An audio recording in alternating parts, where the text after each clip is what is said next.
Hola, buenos días a todos. Es un placer teneros a todos en esta escuela. Volver a ver este salón de actos con temas que tengan que ver con teoría, que tengan que ver con crítica de arquitectura. Desde las sesiones míticas de la revista Arquitectura a después las sesiones que todavía en mi generación en la escuela se hicieron, ahora que estamos conmemorando el centenario de Oiza, todavía me acuerdo de las discusiones con Oiza y contra Oiza en esta misma mesa y en este mismo salón. Hacía mucho que no estábamos en un evento de este tipo. Yo quiero darle las gracias a Eduardo Rivero, al profesor, Eduardo Prieto, a David Rivera, a Alejandro Valdivieso por haberse ocupado de organizar esto. Y al Departamento de Composición Arquitectónica darle encarecidamente las gracias y felicitarlo, porque al parecer la política de Jorge está sirviendo para algo, lo que es muy de agradecer y nos hace sonreír a muchísimos. Digo la política de Jorge porque Jorge, desde que está de director de departamento, está empujando en varias direcciones, empujando en que toda la gente del departamento haga cosas, cuantas más mejor, y también jugando que haya un recambio generacional en el departamento, apostando por gente con currículums válidos y gente que parte salen de aquí y parte no, y que han estado directamente en todas partes. Lo sé porque hemos tenido comisiones de contratación muy entretenidas que han venido a producir probablemente este congreso, o en una muy gran medida este congreso. ¿Verdad, Milla? Bien. y perdóname el guiño. El guiño hecho. Nosotros nos hemos criado, y digo nosotros, mi generación, unos cuantos de los que estamos aquí, que somos todavía de esa generación, nos hemos criado en una escuela en la que el debate arquitectónico era importante. Nos hemos criado en un momento en que un estudiante de primero, de segundo, de tercero, tenía problemas de peleas entre si teníamos que utilizar semiótica o teníamos que utilizar semiología. Y como término que describía un determinado campo. En un momento en que en nuestra escuela todo lo que tenía que ver con la discusión de lo que se va a tratar aquí era uno de los temas fundamentales. Por eso para mí es una grandísima alegría ver el retorno del Jedi, el retorno del Jedi, ver el retorno de los antiguos guerreros y ver cómo espero que cuando se llene esto de estudiantes a lo largo del día, a lo mejor consigamos contaminarlos con esa necesidad de ver otras cosas y estudiar otras cosas más allá de la mera imagen. No voy a decir más allá de la mera arquitectura, porque de lo que se va a tratar es de arquitectura, pero más allá de la mera imagen de la arquitectura, que se ha convertido en el consumo habitual de los últimos tiempos. Y eso lo dice alguien que se pasa el día colocando fotos en Instagram. Un placer teneros a todos. Juan, un placer volverte a ver en esta escuela y un placer que esté toda la gente de la escuela y la gran cantidad de gente del departamento que está llegando y que sigue entrando. Jorge, creo que te toca a ti en estos momentos hablar en nombre del departamento. Me toca. Pues yo creo que hoy es un día histórico. Es el primer día del futuro del nuevo Departamento de Composición. Y todo esto comenzó gracias al Plan 2010. El Plan 2010, mientras los primeros años se fueron desarrollando, se parecía mucho al Plan 96, hasta que llegamos a los últimos cursos. Cuando llegamos a los últimos cursos nos dimos cuenta de que aparecían cosas que antes no había. Y esto en realidad empezó en un consejo de departamento. en un consejo de departamento en que colectivamente planteamos qué iba a hacer el departamento de composición con ese final de los estudios de grado, que básicamente lo que incluían son unos talleres experimentales ya en cuarto curso, una asignatura que se llama intensificación en cada departamento y después el trabajo fin de grado. Y tengo que reconocer que en ese consejo de departamento tuvieron una participación especial los alumnos. Y gracias a los alumnos en general llegamos a la conclusión de que esa línea que debería seguir el departamento de composición se iba a llamar investigación y crítica de arquitectura. Y ahí empezó todo. Empezó con un taller experimental que impartimos Ana Esteban y yo, que se llamaba Introducción a la investigación. Y siguió con una asignatura Intensificación en composición, que también hemos iniciado Ana Esteban y yo, y después José Manuel García Roch, que se llama Fundamentos de Crítica Arquitectónica. Y todo eso ha llevado a que en el trabajo fin de grado pues se produzca, al menos la imagen que yo tuve la primera vez que me hablaron de ese trabajo.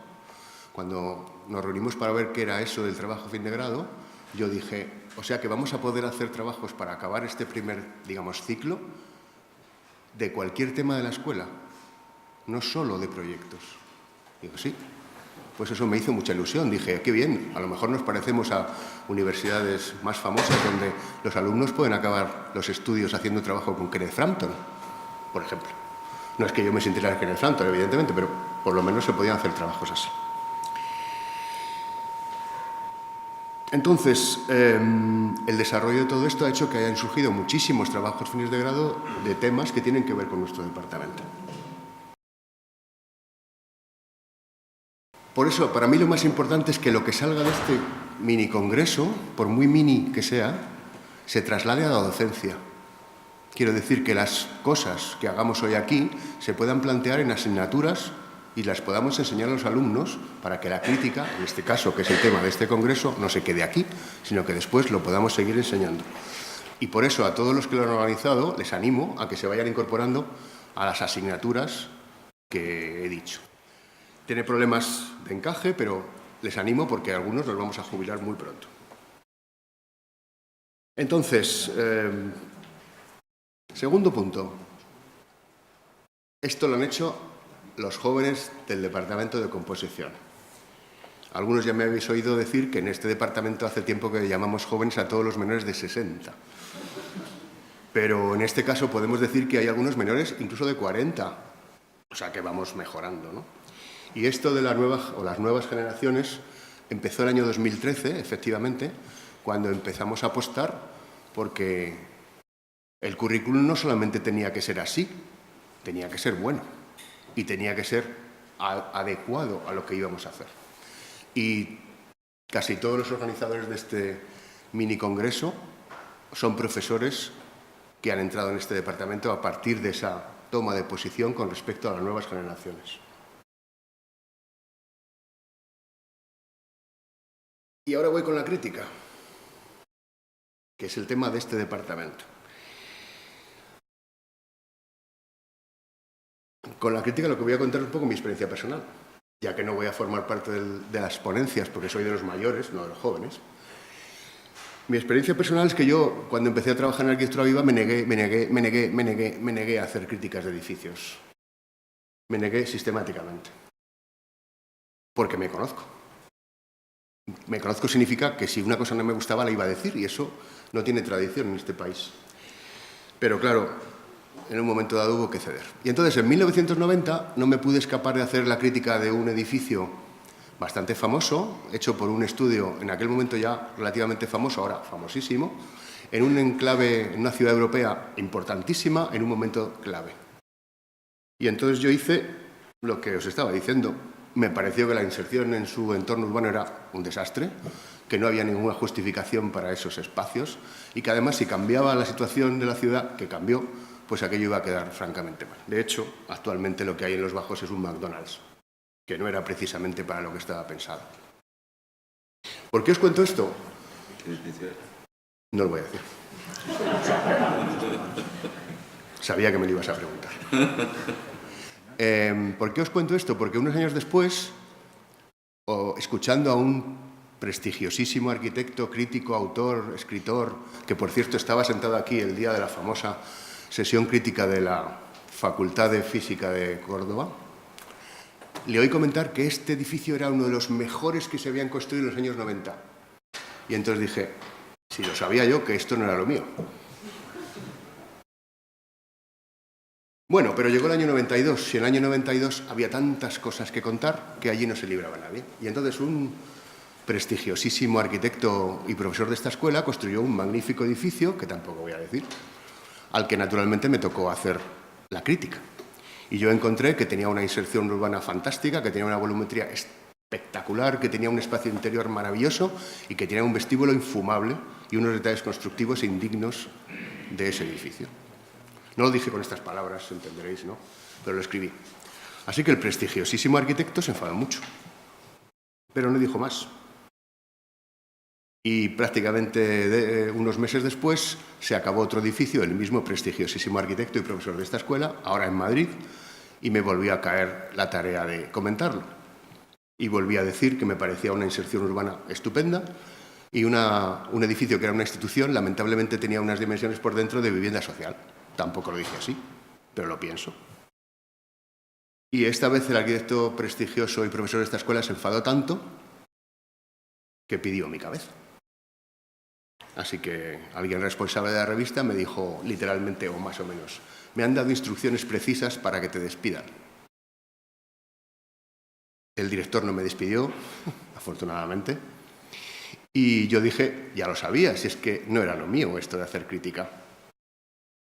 Bueno, este prestigiosísimo arquitecto y profesor de esta escuela siguió haciendo edificios, claro, y el siguiente, yo ya dije, a mí no me miréis, yo no voy a hacer nada. Y lo hizo un magnífico crítico, que es David Cohn, que como es internacional independiente, es el único que es capaz de hacer crítica muy seria a edificios muy importantes de arquitectos de mucho prestigio, sin que le pase nada. Y efectivamente, dijo algo parecido, que es curiosamente lo que dicen todas las buenas críticas, que puede haber cosas estupendas, decir cuáles, y que hay cosas que no son tan estupendas, decir cuáles y por qué. Al año siguiente, en un anuario de la revista, fue el propio director el que hizo la crítica de este edificio.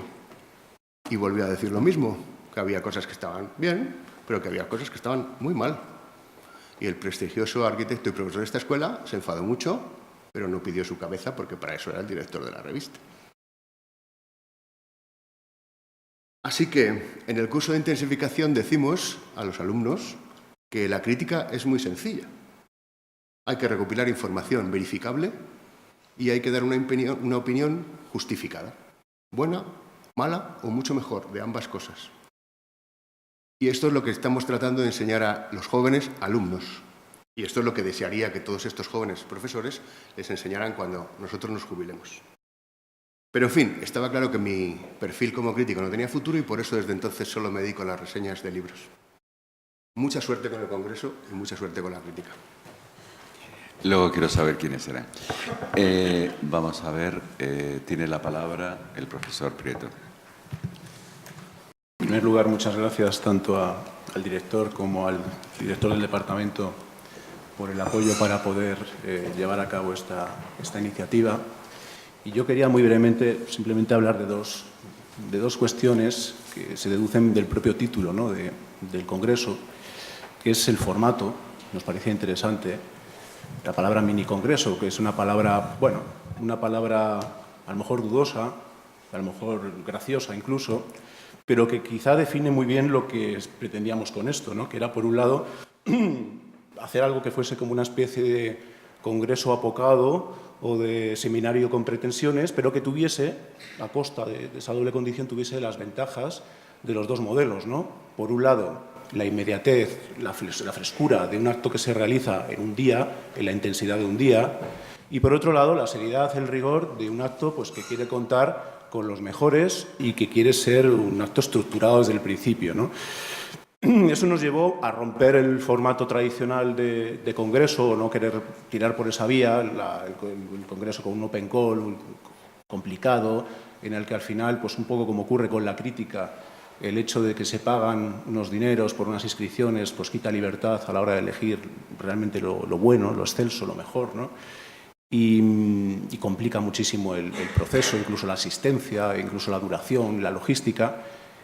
Y optamos por este modelo que nos parecía, como he dicho, pues más flexible, más inmediato, sin que eso supusiera pues, perder la parte de rigor y la parte discursiva y la parte intelectual, que evidentemente tiene que tener un acto de estas características. ¿Por qué hemos elegido tratar en la primera edición la crítica? Pues en realidad porque, siendo un acto como es, que viene del Departamento de Composición y que esperemos que tenga cierta continuidad y que está pensado un poco para reactivarnos todos, ¿no? Intercambiar ideas, también tiene una vocación de ser un acto de la escuela. Y nos parecía que el tema más, y perdonadme la palabra porque está tan usada que ya da un poco hasta de grima, ¿no? La palabra transversal, pues siendo ese tema muy transversal, la crítica, pues nos podría ayudar a que aquí, pues como de hecho estáis, no solamente hubiera profesores de este departamento, sino que también hubiera gente que proviene del mundo del proyecto y de otras, pues digamos, disciplinas afines. Como punto de encuentro, en realidad. Partiendo de esa premisa, hemos intentado estructurarlo de una manera hasta cierto punto no dictatorial, porque no es la palabra, pero sí controlada, ¿no? En cuanto a los temas. Queríamos, dado que solamente teníamos un día, pues queríamos que no ser redundantes en la medida de lo posible y que los temas seleccionados intentaran cubrir pues, la complejidad que tiene el concepto de crisis, que esperemos que cuando terminemos esta tarde pues, una de las conclusiones sea precisamente, por un lado, lo sencillo que es, como dice Jorge, y por otro lado, lo complejo que puede llegar a ser y las derivadas y las connotaciones que tiene. ¿Qué temas son? Pues son los que estructuran, como habréis visto en los carteles, ¿no? 3 temas por la mañana, 3 temas por las tardes, que bueno, tienen un sentido incluso de ir desde lo más, digamos, más sesudo, lo más histórico incluso, hasta lo más contemporáneo, ir desde los orígenes hasta la actualidad. Bueno, un planteamiento pues, razonable y que tiene también muchas posibilidades en cuanto a los desarrollos. Los temas son, pues como veréis, el primero es tratar la crítica desde el punto de vista del público. No hay críticos en público, eso es fundamental, y para entender el concepto de crítica hay que entender cómo ha evolucionado el concepto de público, que hoy está sufriendo una transformación radical en cuanto a cómo se ejerce esa crítica. El segundo punto son los métodos, los modos que utilizan, las herramientas hasta cierto punto que utilizan los métodos para abordar ese problema que es, como decía Jorge también, sencillo y complejo y complicado y peligroso hasta cierto punto, que es intervenir en la opinión pública, al alcance que sea. La tercera ponencia es cómo la crítica al final se tiene que incardinar o siempre se incardina en una determinada cultura, que es la que la sostiene y en la cual pues, encuentra su acomodo y hace que sea efectiva, y si no existe esa cultura no funciona. En este caso lo vamos a abordar tratando la figura pues, del que quizás ha sido el primer crítico de arquitectura de España. Y luego por la tarde vamos a trabajar pues, temas más contemporáneos que tienen que ver, pues en primer lugar, evidentemente el tema de las revistas como medio fundamental en el que tradicionalmente se ha desarrollado la crítica. El segundo son los nuevos medios que están surgiendo para abordar la crítica y lo que eso supone. Y finalmente, un tema que tiene que estar y que va a ser pues, presentado en este caso pues, por un profesor del Departamento de Proyectos, nos interesaba esa mirada, es cómo la crítica se puede convertir en un instrumento, una herramienta de proyecto, y a la vez, hasta cierto punto incluso, el proyecto puede ser una herramienta de crítica, que es con lo que vamos a terminar, que sería la parte de crítica y proyecto. Al final de las 2 sesiones pues, hemos planteado 2 mesas redondas abiertas, con figuras destacadas y muy interesantes, pues que bueno, elaborarán estos temas o plantearán otros, con la idea de que nos podamos enriquecer todos en un debate abierto y hasta cierto punto fresco. Ese es el planteamiento y es el esquema que nos gustaría que tuviese pues, cierta continuidad en el futuro, y así lo esperamos. Y dicho esto, le paso la palabra al codirector de este mini congreso, que ha sido David Rivera, que además tiene la particularidad, como él siempre dice, de que no es arquitecto y que nos interesaba, pues, desde ese punto de vista, haberlo elaborado juntos para intentar complementar esas 2 visiones, ¿no? Una visión más desde dentro y una visión más desde fuera. Y en este caso el concepto de crítica lo permite, porque tiene insisto, esa transversalidad, una transversalidad fructífera en este caso. Tiene la palabra el profesor Rivera. Bueno, yo solo voy a ser muy breve y solo voy a decir que el tema de la crítica a mí me interesaba especialmente porque precisamente es el pretexto para discutir y debatir las cuestiones. Y yo tengo una perversidad personal que es el gusto por los temas que ponen en cuestión las verdades establecidas, como sabe mi sufrido editor. Y por lo tanto me parece un tema muy bueno para iniciar estos mini congresos, porque precisamente nos va a permitir estar en desacuerdo, que es una cosa fantástica. ¿Qué puede haber mejor que estar en desacuerdo y discutir civilizadamente las cosas, ¿no? Esto es algo que muchas veces he hecho en falta en la atmósfera de la escuela e incluso en la atmósfera de la teoría de la arquitectura en general, ¿no? Y la historiografía ya no digamos. Y creo que precisamente la crítica es el elemento que nos va a permitir estar en desacuerdo, divertirnos al mismo tiempo y, sin embargo, sacar conclusiones divertidas, ¿no? Cuando el director del departamento decía que hacer una crítica era, como has dicho, tener buen juicio y documentarse bien, ¿no? Primero lo contrario. Al revés. Bueno, eso te lo voy a discutir luego en mi, en mi charla y yo sobre todo lo que quiero es animaros a los que estáis aquí cuando acaben las charlas y la mesa redonda a que también deis vuestra opinión y por supuesto digáis no estoy de acuerdo con eso que se ha dicho, que es lo mejor que puede haber en el mundo.